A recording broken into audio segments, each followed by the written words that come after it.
नमस्कार, मैं विकास कुमार सत्य बहुमत के यूट्यूब प्लेटफॉर्म पे आज हम चर्चा कर रहे हैं कोलकाता में जो ट्रेनी डॉक्टर के साथ एक घिनौना एक जघन्य जो बलात्कार और हत्या का जो घटना हुई है उसको लेकर के हम पिछले कई कार्यक्रमों में चर्चा करते आ रहे हैं। आज हमारे साथ खास मेहमान नरेश वत्स जी हैं जो वरिष्ठ पत्रकार हैं और दाईं साइड में हमारे रजत तिवारी जी हैं जो कि अपने सामाजिक और राजनीतिक विषयों पर भी अपनी राय रखते हैं। तो चर्चा का विषय बहुत एक दुखद घटना है। हमें भी काफ़ी इस बात का दुख है कि ये घटना कोई पहली बार नहीं है, पहले भी दामिनी और प्रियंका और कैसे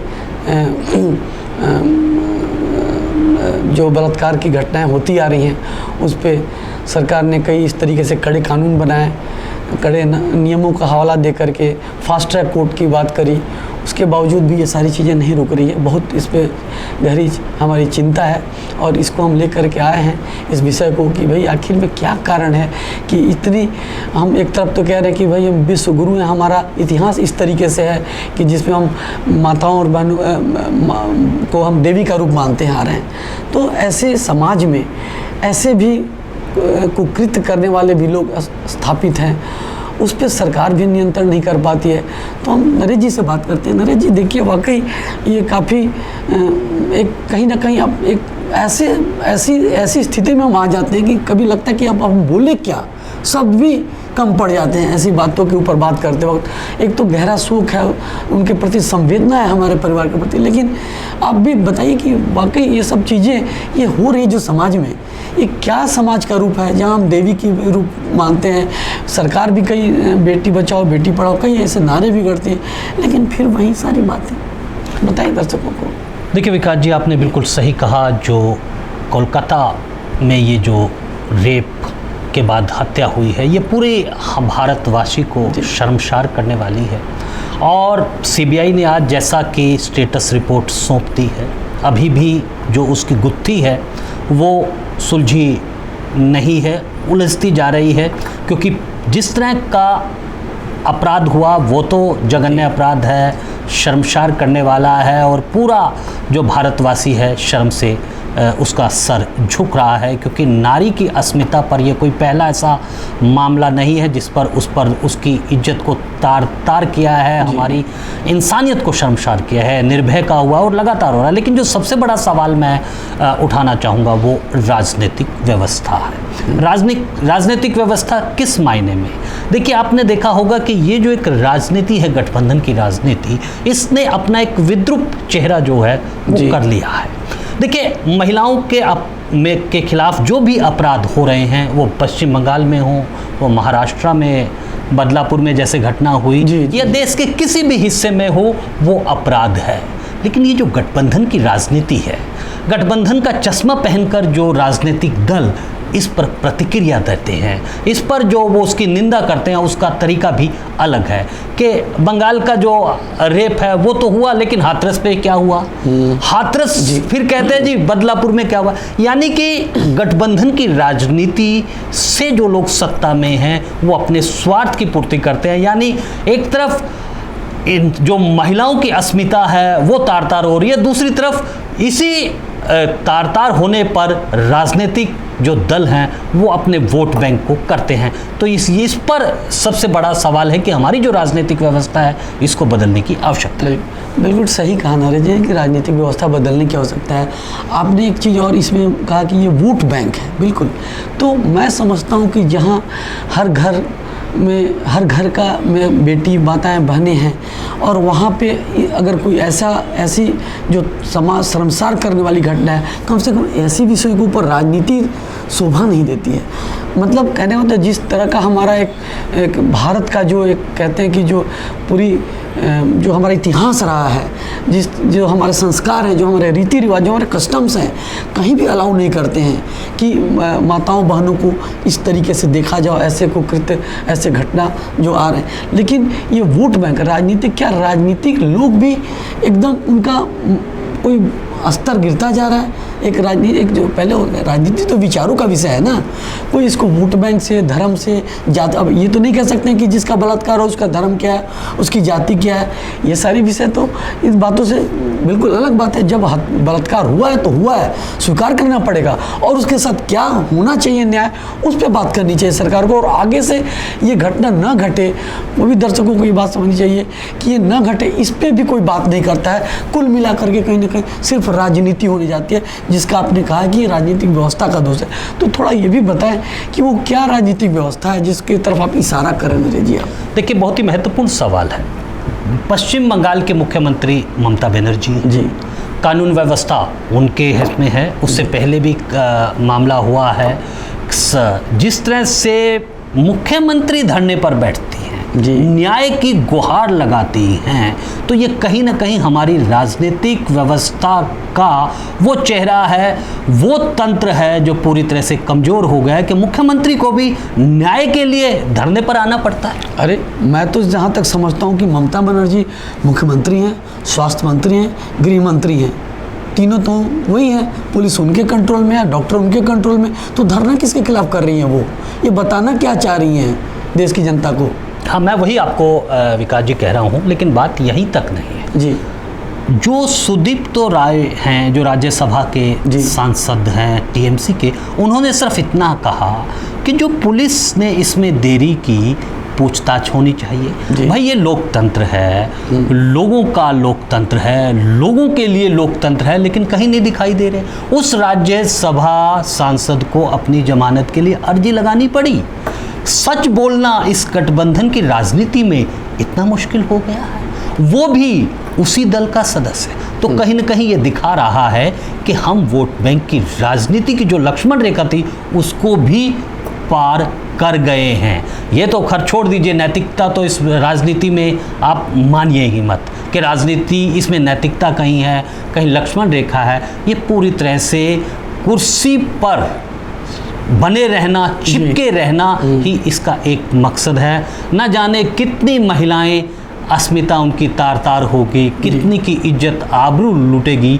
जब तक हम इस राजनीतिक व्यवस्था को नहीं बदलेंगे विकास जी, तब तक हमें ये दिन देखने पड़ेंगे। आज आवश्यकता है हम इस राजनीतिक व्यवस्था पे बात करें, और व्यवस्था क्या है ये भी एक बड़ा सवाल है, क्योंकि हम इसी बहाने देखते हैं कि जो बहुमत है, बहुमत क्या है। मैं अभी योगेंद्र यादव जी को सुन रहा था जी, वो ये बात कह रहे थे कि 1956 के बाद जो गठबंधन की राजनीति है वो यहाँ की एक नैसर्गिक चीज़ है, वो एक प्राकृतिक चीज़ है। मैं सवाल पूछना चाहता हूँ कि भाई, अगर गठबंधन की राजनीतिक प्राकृतिक है, स्वाभाविक है, भारत की है, ये कौन सी व्यवस्था है योगेंद्र यादव जी? ये कौन सी राजनीति की बात हो रही है? पिछले दिनों कपिल सिब्बल कह रहे थे कि देश में सबसे बड़ी चुनौती तो राजनीतिक घुसपैठियाँ हैं। अब ये घुसपैठिए कौन है? वो घुसपैठिए हैं जो चोरी छिपे सरकार को चुरा लेते हैं। यानी ये तो आज प्रबुद्ध वर्ग भी ये मानने लगा है कि कोई राजनीतिक घुसपैठिए कह रहा है, तो कोई कह रहा है कि ये स्वाभाविक प्रति, लेकिन सत्य बहुमत है जो ये कह रही है कि हाँ, इस राजनीतिक व्यवस्था में खामी है। लेकिन समाधान क्या है? समाधान है मतदाताओं को सशक्त करना, बहुमत के आधार पर सरकार का चयन करना, सांसदों के बहुमत से नहीं, मतदाताओं के बहुमत से सरकार बनाना।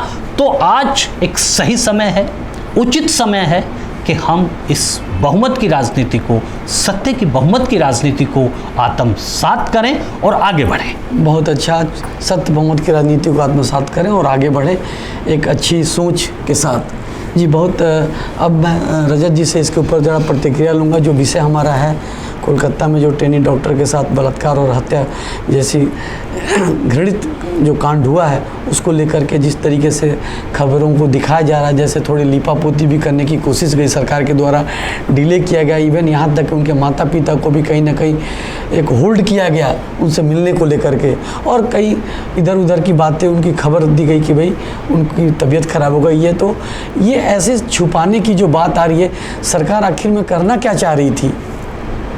सरकार ऐसे क्यों छिपा रही है ऐसी चीज़ों को। पहले तो आप लोगों का धन्यवाद, आपने मुझे दोबारा से इस प्लेटफॉर्म पे जी बुलाया है। धन्यवाद। तो विकास जी, जैसे आपने मेरे से जो सवाल पूछा है, तो सरकार इसलिए छुपा रही है इन चीज़ों को क्योंकि वो अपनी कमियों के ऊपर जो है लीपापोती कर रही है। जैसे पहले ये बोला गया कि उनकी हत्या हो गई है, पहले ये बोला गया कि उनकी हत्या हो गई है, फिर ये भी बात हुई कि सुसाइड कर लिया है।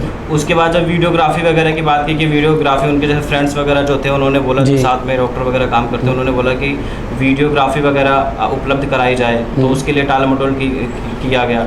उसका जहाँ पे अंतिम संस्कार की बात हुई, तो जहाँ पे अंतिम संस्कार करना था वहाँ पे दो तीन लोग जो है वो पहले उनका नंबर था अंतिम संस्कार करने का, लेकिन इनका मतलब अंतिम संस्कार जल्दी करवा दिया गया, और मतलब कि जल्दी से जल्दी ये सब चीज़ें निपट जाएं, अब उनको मामला निपट जाए। अब उनको ये तो जो पुलिस है वहाँ पर, जो पुलिस है, प्रशासन है, उसको तो ये तो पता नहीं था कि ये जो मतलब ये घटना है इतनी बड़ी हो जाएगी, पूरे देश के लेवल की ये घटना जो पूरे देश के लेवल की हो जाएगी।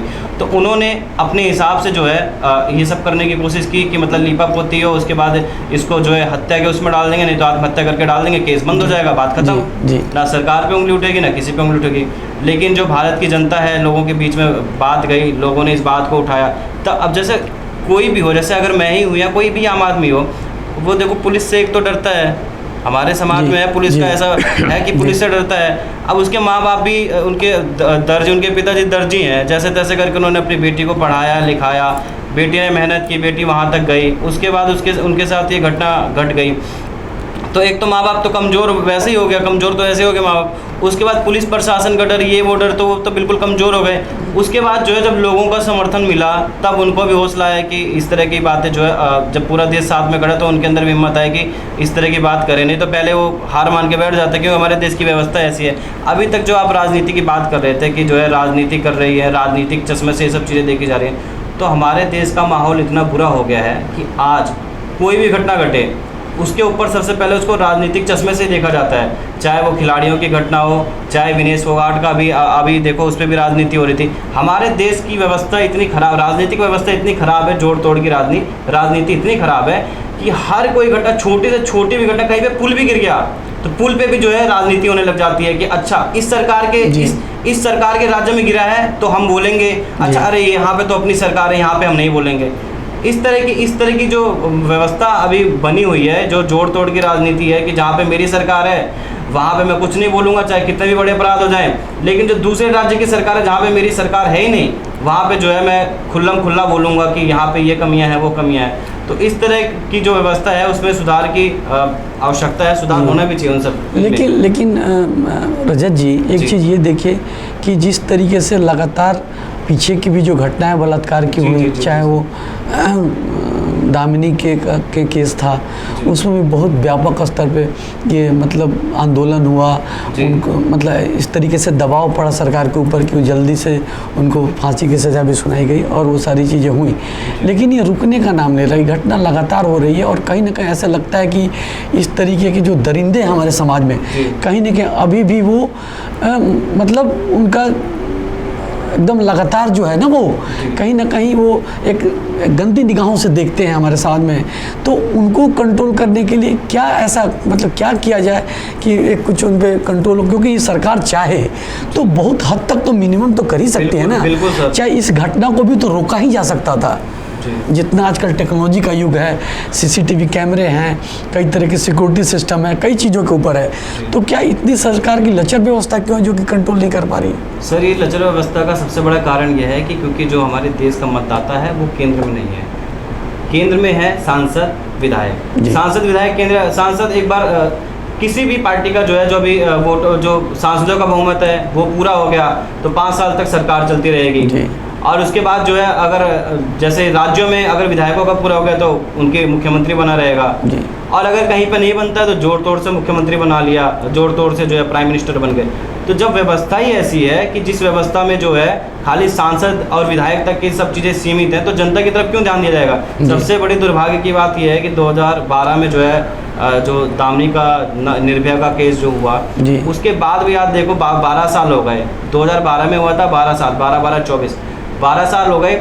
उसके बाद फिर इस तरह की घटना आई है। अब ये तो चलो बहुत अप्राकृतिक घटनाएं इन्होंने जो मतलब हुई है, अप्राकृतिक घटनाएं हैं, अब आप ये सोचो कि ऐसी ना जाने कितनी सारी घटनाएं होती हैं, कितनी सारी घटनाएं हो चुकी हैं। अमेठी में देख लो, बदलापुर में देख लो, और मध्य प्रदेश में देख लो, इतने सारे, हाथरस देख लो, कितने सारे, हर राज्य में हर जगह इस तरह की घटनाएं हो ही रही हैं। अब कितने लोग जो है अपनी मतलब इज्जत बचाने के लिए, एक हमारे समाज में तो इज्जत बचाने वाली बात है ना कि लड़की के साथ रेप हो गया तो उसकी इज्जत खराब हो गई, इसलिए कई रजिस्टर्ड भी नहीं होते, एफआईआर भी नहीं होते हैं। जी बिल्कुल। अब ये तो चलो अभी बंगाल में ही जो है, क्या यही तो एक तो रेप केस नहीं हुआ होगा, न जाने कितने सैकड़ों, तब से लेकर अब तक कितने सैकड़ों हो गए होंगे। बिल्कुल भाई, रिपोर्ट तो ऐसी है कि हर 3 मिनट में जैसे बताया जाता है एक बलात्कार का केस होता है। अब ये जो है ये थोड़ा अप्राकृतिक था, और इसको थोड़ा जो उस तरह से हुआ तब सबके बीच में ये बात आ गई। नहीं तो देखो अभी इसके बाद बदलापुर में भी इसी तरह की घटना हुई। उसके बाद कुछ लोग कहते हैं कि महिलाएं कपड़े ऐसे पहनती हैं, महिलाएं ऐसी होती हैं, वैसी होती हैं। ये लोगों की मानसिकता खराब है।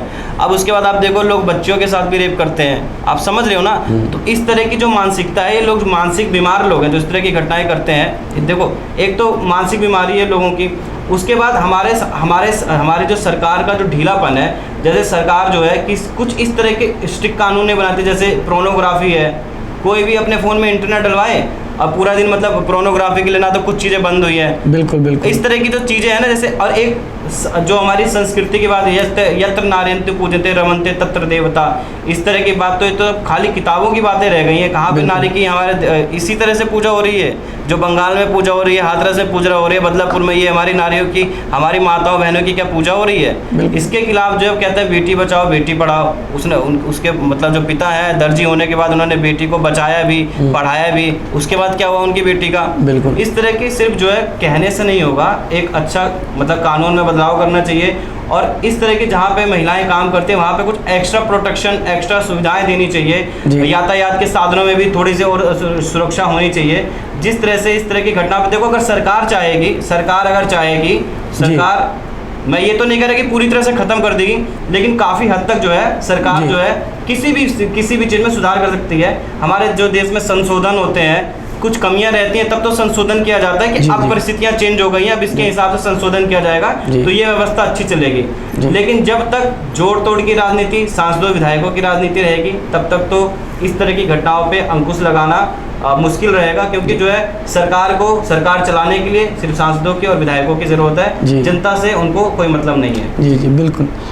नरेश जी, हम आपसे ये, जैसे कि रजत जी ने कहा कि कई सारी चीज़ें हैं, जैसे कि पोर्नोग्राफी है जो कामुकता को बढ़ाती है, कि कई ऐसे तरह की चीज़ें हैं जिस पर सरकार चाहे तो कंट्रोल कर सकती है। और आपने कुछ देर पहले ये कहा ये बात कि अगर हमारी राजनीतिक व्यवस्था हो, मतदाता सशक्त हो, मतदाता के वोटों से अगर हो, तो सरकार पे कहीं ना कहीं एक दबाव होगा, सरकार की एक प्रायोरिटी होगी।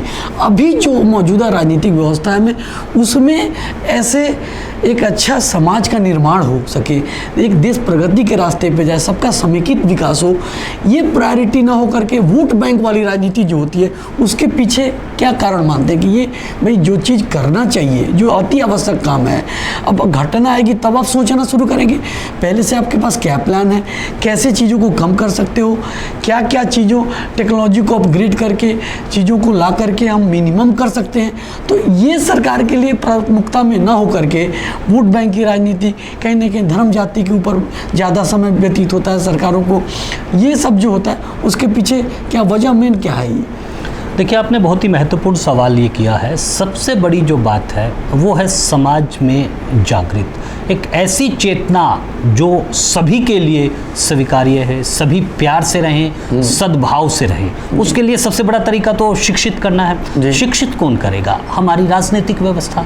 जब हमारी राजनीतिक व्यवस्था पूरी तरह से चरमरा गई है, ये क्यों कही गई है कि जो मतदाता है, जो वोट देता है, वो तो अपने आप में 5 साल के लिए चला जाता है, 5 साल तक चला जाता है, फिर 5 साल के बाद फिर मानते हैं, फिर वो उसको नए तरीके से कहते हैं ना कि नई शराब जो है वो पुरानी बोतल में डाल दी, उसमें डाल दी, वो नए ने उसको पता है कि जी आप चलिए किसी को 1000 रुपये दीजिए, किसी को ये दीजिए, यानी कि लुभाने की जो है उसको अपने सामाजिक न्याय उत्थान की बात कह के अपने पैसा दे के वोटों को खरीदना है। और अगर तो ये चीज़ें बन रही हैं यानी जोड़ तो इसका देखिए सबसे बड़ा जो है वो राजनीतिक व्यवस्था को बदलना होगा।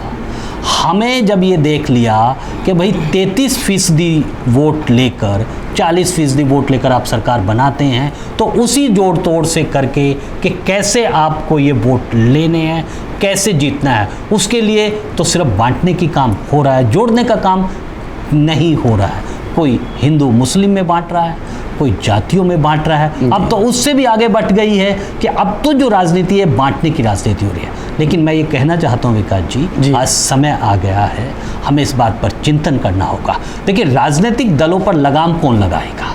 राजनीतिक दलों पर लगाम लगाएगा हमारा मतदाता, हमारा जागरूक नागरिक।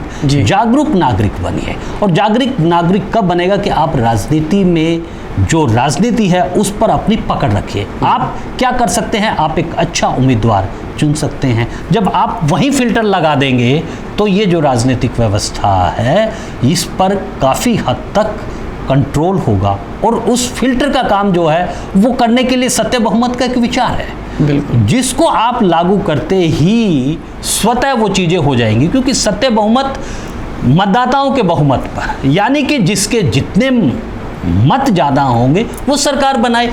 जब आप इस शुरुआत पे सोचेंगे तो सारी समस्याएं स्वतः दूर हो जाएंगी। बिल्कुल, यही कारण है कि ब्रजभूषण शरण सिंह जैसे आदमी जिस पर यौन उत्पीड़न का आरोप लगा उनको भी सरकार को बहुत मुश्किल हो रहा था उनसे निपटना, उनको हटा पाना था। कि कहीं ना कहीं सरकार को लग रहा था अगर इनको हम हटाते हैं यहाँ से तो 4-5 आसपास की सीटों पे उसका असर पड़ेगा। तो ये जो राजनीति व्यवस्था है सांसदों के बहुमत की, तो वो उस सांसद की ज़रूरत पड़ रही है। तो ये इसके बजाय अगर वोटों के बहुमत के आधार पर सरकार अगर बनाई जाती तो कम से कम ब्रजभूषण शरण जैसे नेता राजनीति में नहीं आते, जनता उनको नकार भी देगी। और ऐसे लोग आएंगे, अच्छे से अच्छे लोग जो कि समाज के हमारे बीच के हों, जो कि अच्छे से अच्छे नेक कार्य करते हो, जिनके पास एक अच्छी आइडियोलॉजी हो, और मिल करके मतदाताओं के बहुमत से जो सरकार बनेगी उसे अच्छे से अच्छे। तो कुल मिला के जो हमने आज चर्चा करी, उस चर्चा से हमने ये समझने की कोशिश की कि जो बंगाल में, जो कोलकाता में जो ये घटना हुई है उसके पीछे हमारी राजनीतिक व्यवस्था के दोष, जैसे नरेश जी ने भी उस बात इशारा किया, रजत तिवारी जी ने भी कहा कि ये सारा जो मसला है वो कहीं ना कहीं ये भ्रष्ट राजनीति की वजह से हो रहा है। और जो भ्रष्ट राजनीति है वो सांसदों के गठबंधन की राजनीति को हम भ्रष्ट राजनीति कहते हैं। ये भ्रष्ट राजनीति के वजह से ही सरकार दबाव में है। सरकार सच्चाई को भी छिपाती है। नहीं तो क्या ज़रूरत है सरकार को, क्यों आंदोलन करना पड़ रहा है जिसके हाथ में सारी ताकत और पावर है? जो सरकार बहुमत से जीती होती है, बहुमत ही भ्रष्ट है। इस बहुमत को हम भ्रष्ट बहुमत कहते हैं और सत्य बहुमत, वोटों के बहुमत को हम सत्य बहुमत कहते हैं। तो सत्य बहुमत के होने से ये सारे चीज़ों पे लगाम लगेगा, एक अच्छे समाज का निर्माण होगा और देश प्रगति के रास्ते पे जाएगा। यही हम दर्शकों को बताने की कोशिश कर रहे हैं। और हमारा दर्शकों से अपील है कि इस विचार को समझिए, ज़्यादा से ज़्यादा लाइक करिए, सब्सक्राइब करिए। तब तक के लिए धन्यवाद।